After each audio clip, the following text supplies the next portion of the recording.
شیخ مجیب الرحمان بھی شامل تھے.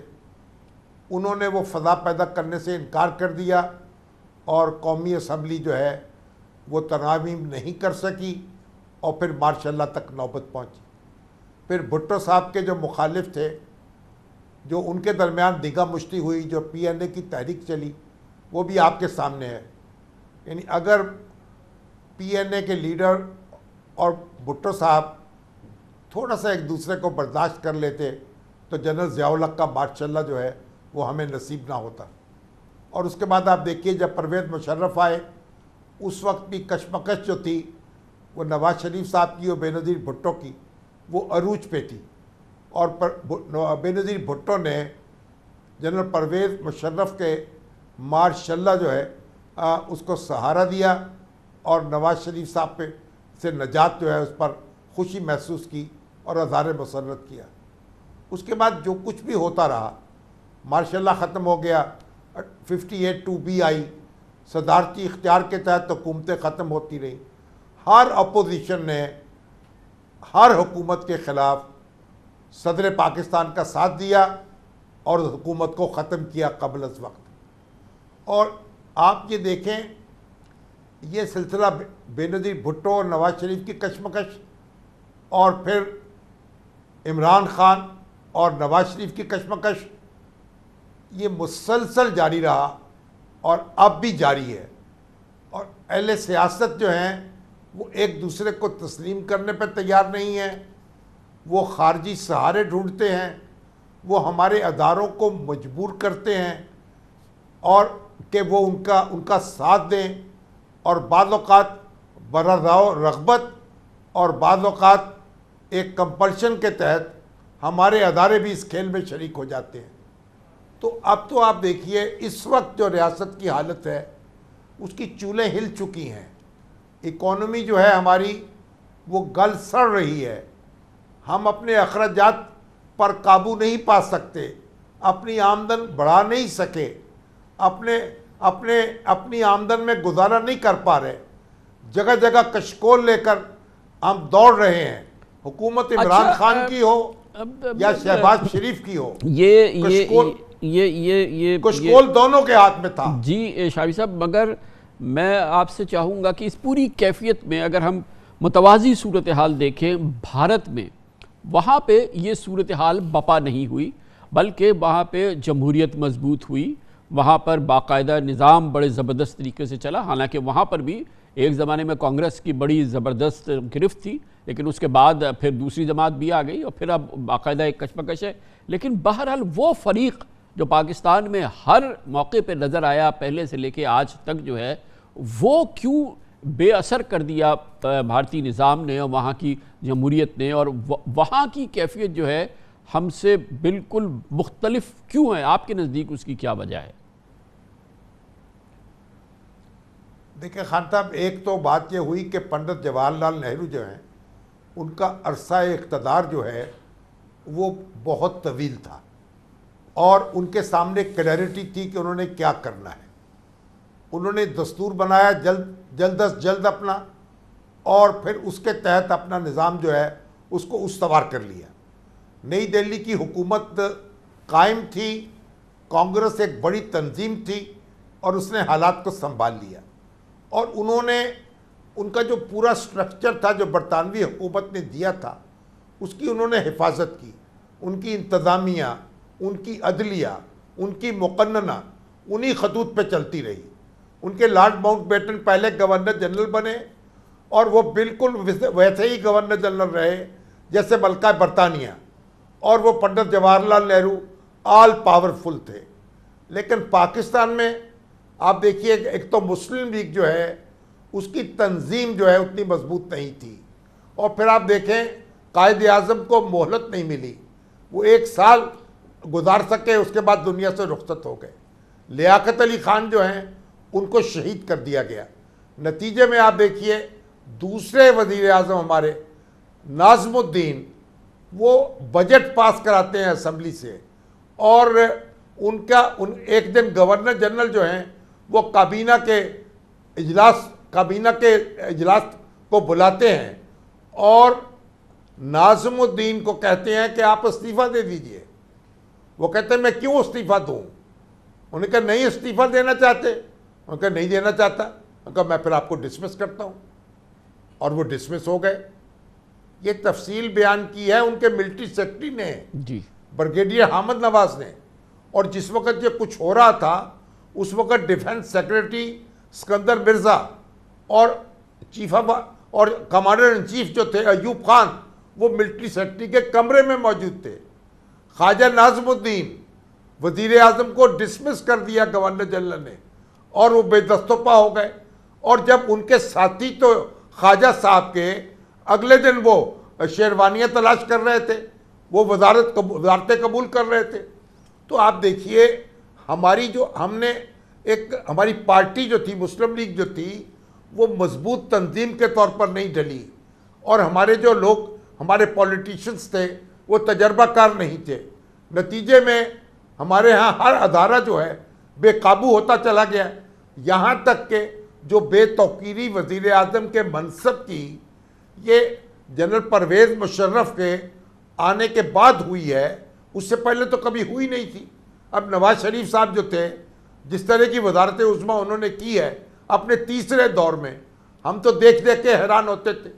اور ابھی یہ جو عمران خان صاحب جو ہیں جو یہ چوتھا دور جو ہے, چوتھا دور جو ہے شامی صاحب, چوتھا دور جو ہے اس کے جو جزیات ہیں, جس انداز سے یہ اقتدار ملا ہے نون لیگ کو یا جناب نواز شریف کی جماعت کو, پھر اس پس منظر کو دیکھے اور پھر جس طرح سے یہ سب کچھ ہوا ہے, اس پہ کچھ حیرانگی ہے آپ کو کہ مسلم لیگ نون کچھ سبق سیکھتی نظر آ رہی ہے آپ کو یا نواز شریف صاحب؟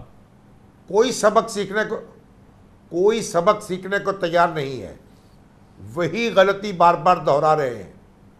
اہل سیاست جو ہیں, عمران خان صاحب کو میں نے بار بار یہ عرض کیا, حضور اپنے مخالفوں کے ساتھ کوئی تھوڑا بہت معاملہ تو کر لیجئے.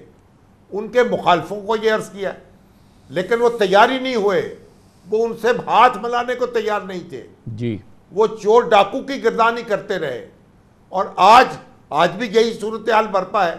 تو جب آپ تیسری طاقت کا سہارا لیں گے, اس کے ذریعے اپنے مخالفوں کو زج کریں گے, تو پھر یہی معاملہ ہوگا.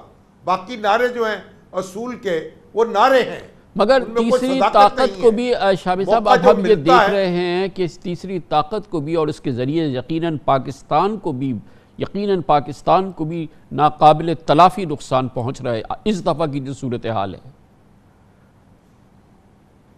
تیسری طاقت بھی ہانپ رہی ہے.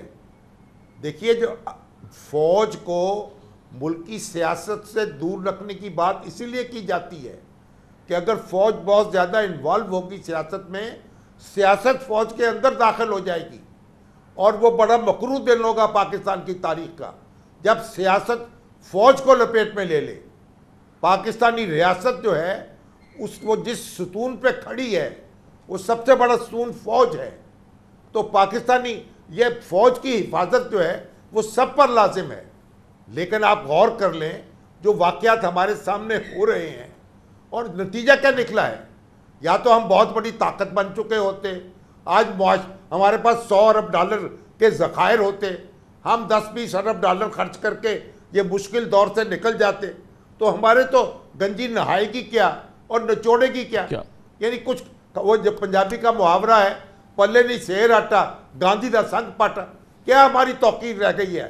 ہمارے ہر ملک ہمارا دوست جو ہے وہ سمجھتا ہے آ گئے مانگنے کے لیے.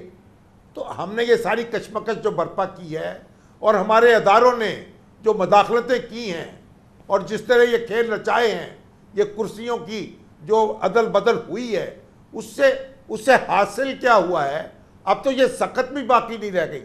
اب آپ دیکھیے کس طرح کی باتیں کی جا رہی ہیں, کس طرح کے تبصرے ہو رہے ہیں, سوشل میڈیا پہ کیا کچھ کہا جا رہا ہے, رونگٹے کھڑے ہو جاتے ہیں.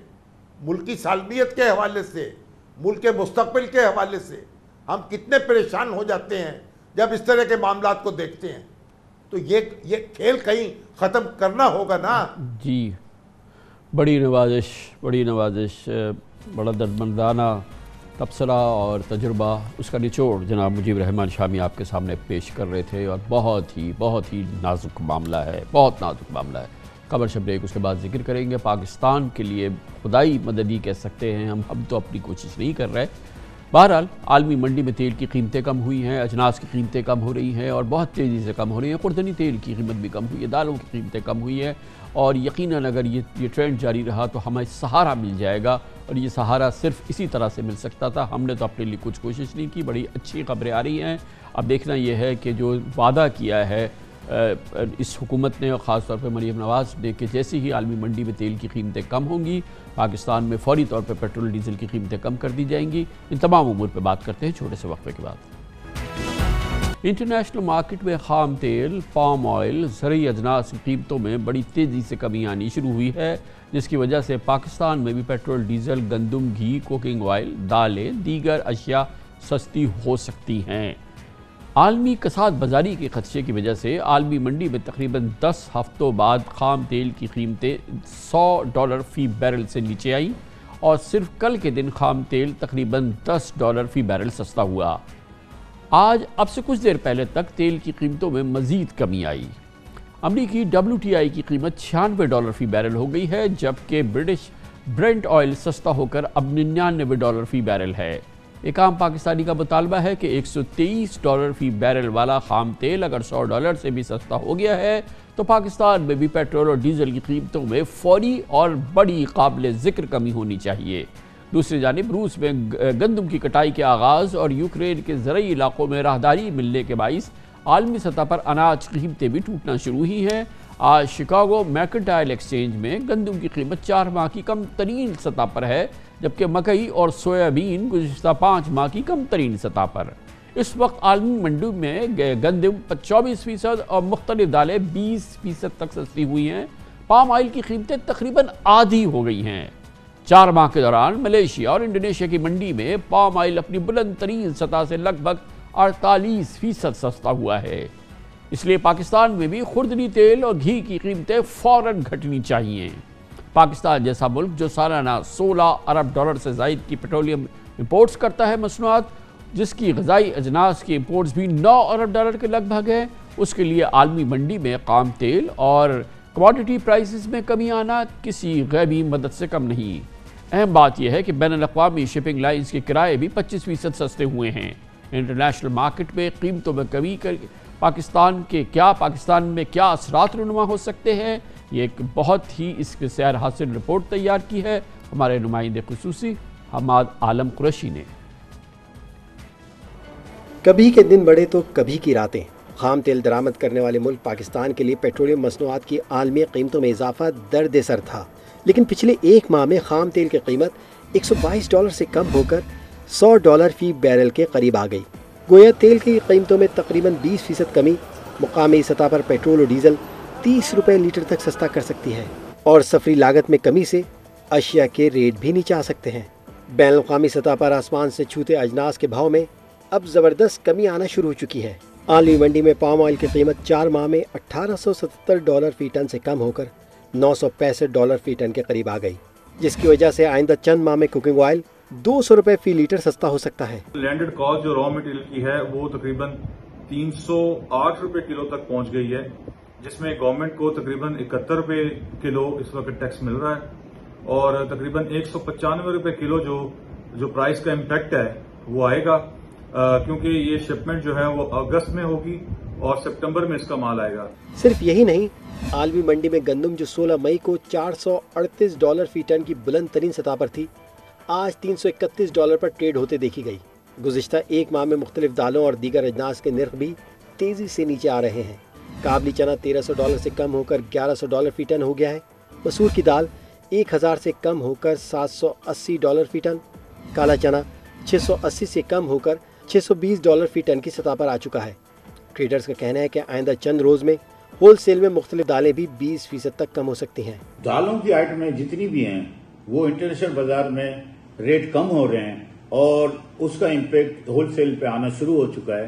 گندم پہ کنٹرول کرنے کے لیے ضلع بندی کو ختم کر دیا جائے، کیونکہ ضلع بندی ہوتی ہے تو کراچی میں جو مال آتا ہے اس پہ رشوت ستانی کا بازار بہت گرم ہوتا ہے، جس میں ہر ڈپارٹمنٹ شامل ہو جاتا ہے، اور یہاں $91 میں فائن آٹا اور چکی کا آٹا $105 بک رہا ہے۔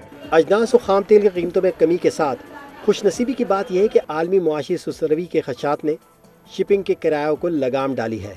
فریٹ فارورڈرز کے مطابق گزشتہ 2 ماہ میں شپنگ لائنز کے کرایوں میں 25% تک کمی آ چکی ہے۔ یورپ سے کراچی 20 فٹ کے کنٹینر کا کرایہ 4000 سے کم ہو کر $3000 ہو گیا۔ ماہرین کا کہنا ہے کہ اجناس کی قیمتوں میں کمی کا فائدہ عوام کو منتقل کرنے کے لیے حکومتی سطح پر اقدامات اٹھانے کی بھی ضرورت ہے۔ مہنگائی کی بنیادی وجہ جو ہے وہ ہورڈنگ اور پروفیٹیرنگ ہوتی ہے، جس کے لیے پروفیٹیرنگ کا جو آرڈیننس بنا ہوا ہے، اسمگلنگ کا بھی آرڈیننس بنایا گیا تھا۔ حکومت کو اس وقت اس کو استعمال کرتے ہوئے جو ہے اس کی جو اب جو کموڈیٹیز کی پرائسز کم ہوئی ہیں اس کا ریلیف پاس آن کرنے کے لیے کوشش کرنی چاہیے، کیونکہ پنجاب میں بھی اور سندھ میں بھی پی ڈی ایم کی حکومت ہے، اور اس پہ آپ دیکھیں کہ غریب عوام کی جیبوں سے جو مہنگائی کے ذریعے تو پیسہ اربوں روپے نکال لیا گیا، لیکن اب جب قیمتیں کم ہوئی ہیں تو اس کا ریلیف بھی اس کو پاس آن ہونا چاہیے۔ خام تیل سمیت اجناس کی قیمتوں میں کمی سے نہ صرف کھانے پینے کی بنیادی اشیاء سستی ہوں گی بلکہ بجلی اور گیس کے نرخوں میں آئے روز کے اضافے کو بھی بریک لگ سکتا ہے۔ پاکستانی عوام پہلے ہی مہنگائی کی چکی میں بری طرح پس رہے ہیں۔ انٹرنیشنل مارکیٹس کی صورتحال پاکستان بلکہ پوری قوم کے لیے مدد خداوندی سے کم نہیں۔ سٹی گروپ نے پیشگوئی کی ہے کہ اس سال کے اختتام تک خام تیل کی قیمت $65 فی بیرل تک ہو سکتی ہے، جبکہ 2023 کے آخر میں خام تیل $45 فی بیرل کی سطح بھی پہنچ سکتا ہے، جس کے بالواسطہ اثرات گیس، بجلی اور LNG کی قیمتوں پر بھی پڑیں گے۔ اب یہ شہباز حکومت پہ منحصر ہے کہ وہ ناجائز منافع خوروں کو کیسے کنٹرول کرتی ہے اور عالمی منڈیوں میں خام تیل اور اجناس کی قیمتوں میں کمی کے اثرات کب تک عوام کو منتقل کرتی ہے۔ مسلم لیگ نون کی نائب صدر مریم نواز نے عوام سے ایک جلسہ عام میں بہت بڑا وعدہ کیا ہے اور یقیناً عوام اس سے بہت خوش ہے کہ عالمی منڈی میں تیل کی قیمت $1 بھی کم ہوئی تو وزیراعظم شہباز شریف عوام کو فوری طور پر اس کا فائدہ منتقل کر دیں گے۔ شہباز شریف صاحب نے یہ وعدہ کیا ہے کہ اگر بین الاقوامی مارکیٹس میں $1 بھی آئل کی، ڈیزل کی پرائس نیچے گئی تو شہباز شریف کہتے ہیں کہ میں اسی دن اپنے عوام کو ریلیف دوں گا انشاءاللہ تعالی۔ آج پبلک اکاؤنٹس کمیٹی نے حکومت سے پیٹرولیم مصنوعات کی قیمتوں میں $50 لیٹر تک کمی کی سفارش کی ہے۔ پی ایس سی کے چیئرمین نور عالم خان نے توجہ دلائی کہ خام تیل کی قیمت میں 20% کمی آ چکی ہے، جس پر حکومتی رکن شیخ روہیل اصغر نے کہا کہ ہو سکتا ہے حکومت پیٹرول ڈیزل کی قیمتوں میں مزید اضافہ کرنے کے بجائے لیوی اور سیلز ٹیکس میں ایڈجسٹمنٹ کر لے۔ اب اس پوری صورتحال پر بات کرتے ہیں، حکومت اس پورے معاملے کو کس طرح سے دیکھ رہی ہے، کس نہج پہ آگے بڑھے گی۔ اس کے لیے ہمیں جوائن کر رہے ہیں جناب ڈاکٹر مصدق ملک، وزیر مملکت برائے پیٹرولیم۔ بہت بہت شکریہ مصدق ملک صاحب۔ یہ فرمائیے گا کہ سب سے پہلے تو سب سے امپورٹنٹ بات کہ دو ٹوک بات کی مریم بی بی نے کہ جیسے ہی عالمی منڈی میں پیٹرول اور ڈیزل کی قیمتیں کم ہوں گی، $1 بھی کم ہوئی تو شہباز شریف اس کو فوری طور پہ منتقل کر دیں گے۔ آج تک تو ابھی تک تو کوئی اعلان نہیں ہوا، یہ تو کافی 10-12 دن سے جو ہے قیمتیں کم ہو رہی ہیں، تو اگلے 2-4 دن میں ہم توقع کریں کہ پاکستان میں پیٹرول اور ڈیزل کی قیمتوں میں خاطر خواہ کمی آئے گی۔ دیکھیں، پاکستان میں جو تیل کی قیمت ہے اس کا تعین قانونی طور پہ ایک خاص طریقہ کار سے کیا جاتا ہے۔ آپ کو معلوم ہے کہ حکومت صرف PSO کے ذریعے تیل خریدتی ہے، اور PSO کا طریقہ کار یہ ہے کہ جتنی تیل کی ضرورت ہوتی ہے وہ پیپرا رولز کے مطابق اس کی بڈز کال کر دیتا ہے، یعنی پوری دنیا کے جتنے بھی تیل ایکسپورٹ کرنے والے ممالک ہیں، ٹریڈرز ہیں، سب کو دعوت دی جاتی ہے کہ آپ آئیے اور پاکستان کو اتنے شپس کی ضرورت ہے، آپ اس کے لیے بڈ کریں۔ وہ جو 15 دن میں جتنی بھی بڈز آتی ہیں، اور آبویسلی ہر ٹینڈر میں صرف اس کو دیا جاتا ہے ٹینڈر جو سب سے سستا تیل بیچنے کو تیار ہو، تو 15 دن کی ایوریج جو قیمت ہوتی ہے وہ اگلے 15 دن کے لیے مقرر کر دی جاتی ہے۔ اب یہ خام تیل کی قیمت نہیں، یہ ہماری پیٹرولیم پروڈکٹس کی جو قیمت ہے میں ان کا ذکر کر رہا ہوں، ڈیزل کی یا پیٹرول جسے ہم ڈلواتے ہیں اس کا میں ذکر کر رہا ہوں۔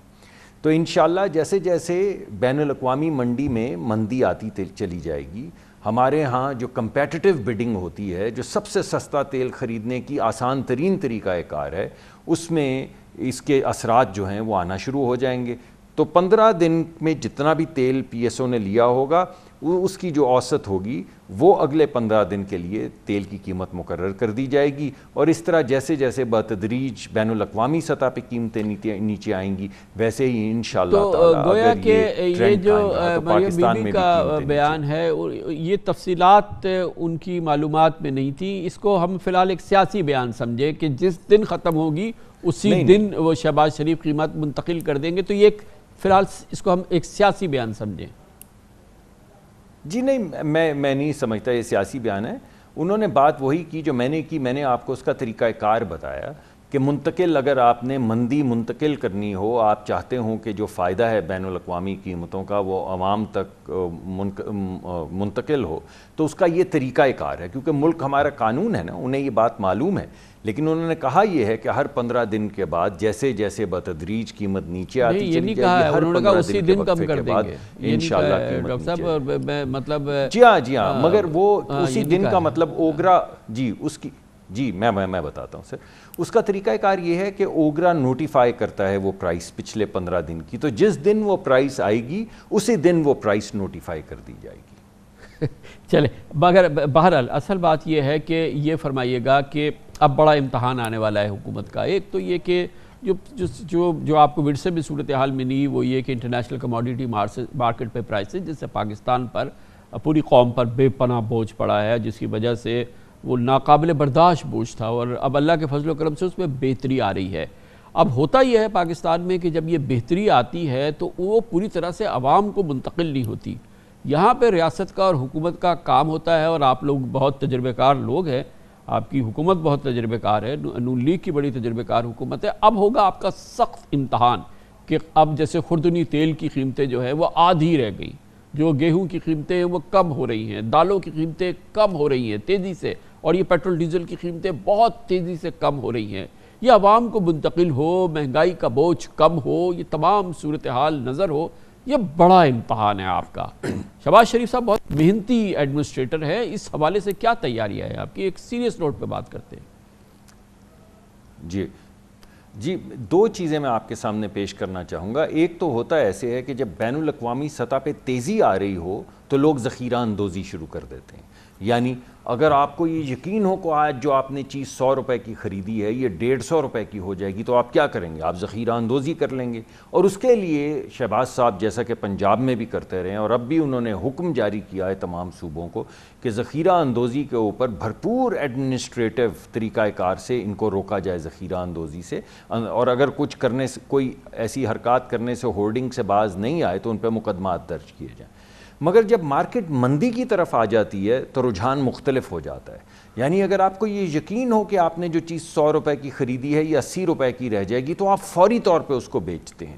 تو مندی کی مارکیٹ میں جو کہ جس کا آپ نے آج تذکرہ کیا بڑے بھرپور انداز میں آپ اپنے ابتدائیہ میں، اس میں ذخیرہ اندوزی کی گنجائش بہت تھوڑی رہ جاتی ہے. اور اگر آپ کمپٹیشن کو مارکیٹ میں لے کر آئیں، جو کہ ہماری ہمیشہ کوشش ہوتی ہے، تو پھر ہر ایک کو یہ پتہ ہوتا ہے کہ میں نے مال اگر اس وقت اپنے رکھا گودام میں تو یہ ہو سکتا ہے 100 روپے کا مال کل 90 کا رہ جائے تو آج ہی بیچو. تو اس میں ایک ریس لگ جاتی ہے بیچنے والوں میں کہ کون جلدی بیچتا ہے، اور اس کے ذریعے یہ بہترین طریقہ کار ہے جس کے ذریعے وہ فائدہ جو بین الاقوامی منڈی میں آپ کو ملتا ہے وہ عوام تک منتقل اور تجربے کے نفسیاتی عوامل ہیں، اور اس میں تجربہ بھی شامل ہے. بالکل صحیح ہے. نہیں مگر یہ دیکھیں آپ نے جو ابھی جی ہاں مگر دیکھیں ہمارا بڑا تلخ تجربہ رہا ہے. مثال کے طور پہ ایک زمانے میں کووڈ کے بعد تیل کی قیمتیں بری طرح سے کم ہوئی تھیں، اور پاکستان میں پھر پیٹرول کی قیمتیں جو ہیں عمران خان کی حکومت نے تیزی سے کوئی 25-30 روپے لیٹر کم کر دی تھی. مگر جو انفلیشن اس دوران ہو گئی تھی اس پہ کوئی اثر نہیں پڑا. ایک عجیب سے ہمارے یہاں جو یہ نظام ہے، یہاں پہ آتی حکومت اور اس کا پھر طریقہ کار اور پھر اس پورے نظام کو سمجھنا اور اس کو پھر ایکسیکیوٹ کرنا. تو جیسے میں نے آپ سے عرض کیا، پام آئل جو ہے اس وقت خوردنی تیل پاکستانیوں کے لیے ایک بڑی مصیبت بنا ہوا ہے. تیل گھی کی قیمتیں جو ہیں وہ ڈبل ہو گئی، اب وہ آدھی ہو گئی ہیں. یہ میں نہیں ایکسپیکٹ کر رہا کہ کل ہو جائیں گی. مریم بی بی اس پہ نہ کہہ دے کہ کل تیل گھی کی قیمتیں بھی کم ہو جائیں گی، لیکن یہ منتقل ہونا جو ہے اور اس کو پھر ایک ایکسیکیوٹ کرنا کہ یہ باقاعدہ اس میں کوئی منافع کا عمل نہ رہے، یہ اس کے لیے بہت بڑا امتحان ہوگا آپ کا. جی اور اس میں آپ کو جیسا کہ معلوم ہے اس میں پرائم منسٹر جو ہیں وزیر اعظم صاحب کو بہت مہارت حاصل ہے. آپ نے دیکھا پنجاب میں کیسے وہ ڈائریکٹلی ان چیزوں کو سپروائز کرتے رہے ہیں, اور اب کیونکہ وہ وفاق میں ہیں اور یہ جو پرائس کی امپلیمنٹیشن جو حکومتی قیمت کی ہوتی ہے یہ صوبوں کی ثوابدید ہے, مگر خوش قسمتی ایسی ہے کہ ہمارے پاس سندھ کے اندر بھی ایک حکومت ہے جو حکومت کا ہماری حکومت وفاقی حکومت کا حصہ ہے, اسی طرح پنجاب میں بھی حکومت ہے, بلوچستان میں بھی ہمارا اثر ہے, تو کم از کم 3 صوبوں میں, اور مجھے یقین ہے کہ خیبر پختونخوا کیوں نہیں چاہے گا کہ وہ بھی یہ جو بہتری ہے یہ عوام تک منتقل کرے. تو ہمیں پورا بھرپور یہ یقین ہے کہ انشاءاللہ ایڈمنسٹریٹو میجرز کے ذریعے, ڈی سی کے ذریعے, پولیس کے ذریعے, چھاپوں کے ذریعے اور ان کی پارٹیسپیشن کے ذریعے, یعنی ان کو بلا کے یہ بات کی جائے کہ دیکھیے اس میں آپ کا نقصان ہے, مارکیٹ ٹوٹ رہی ہے, اگر آپ ذخیرہ اندوزی کریں گے تو آپ بینکرپٹ ہو جائیں گے. یہ تمام چیزیں جب آپ سمجھائیں بھی اور کیرٹ اور سٹک دونوں ساتھ لے کر چلیں تو پھر ایک مؤثر طریقہ کار جو پیدا ہو جاتا ہے قیمتیں منتقل کرنے کا. جب مندی کی مارکیٹ ہو تو یہ آسان ہو جاتا ہے, بس میں یہی کہنا چاہ رہا تھا. جب تیزی کی مارکیٹ ہو اور لوگوں کو لگے کہ اب بہت قیمتیں بڑھنے والی ہیں تو پھر ہر ایک ذخیرہ اندوزی کرتا ہے. تو مجھے لگتا ہے انشاءاللہ اس بات کی کیا گارنٹی ہے, اس بات کی کیا گارنٹی ہے کہ جتنی مندی ہوگی, جتنی قیمتیں کم ہوں گی, اس کی روح کے مطابق جو ہے وہ عوام کو منتقلی ہوگی ان قیمتوں کی, اور حکومت اپنے خزانے کو ری پلینش کرنے کی کوشش نہیں کرے گی, اس سبسڈی کو ری پلینش کرنے کی کوشش نہیں کرے گی, اور اپنے دوسرے خزانے کے حوالے سے اس کو ری پلینش کرنے کی کوشش نہیں کرے گی, اور تھوڑے بخیل ہو جائے گی حکومت اور عوام کو تھوڑا ٹائم دے گی اور پھر کہے گی کہ اب دیکھتے ہیں کب اس کو کرنا ہے. یہ سب چالاکیاں نہیں ہوں گی, یہ اس بات کی کیا یقین دہانی ہے؟ جی دو چیزیں ہیں. ایک تو یہ ہے کہ آپ دیکھیے جب تیل کی قیمت $120 ہو چکی تھی یا $125 ہو گئی تھی, تب بھی جب ہم نے اپنے بھاری پتھر دل پہ رکھ کے جب قیمتیں بڑھائیں تو اس وقت بھی ایک طریقہ کار طے کیا گیا کہ غریب ترین لوگ جو ہیں جو 40,000 روپے تک کماتے ہیں ان تک کیسے ایک سبسڈی جو ہے منتقل کی جائے تاکہ وہ اپنے خاندان کی کفالت کر سکیں. آپ نے پھر یہ بھی دیکھا کہ بجلی کی قیمتوں کے سلسلے میں پنجاب حکومت نے 100 یونٹس استعمال کرنے والے لوگوں کو کہا کہ آنے والے وقت میں کافی عرصے تک حکومت برداشت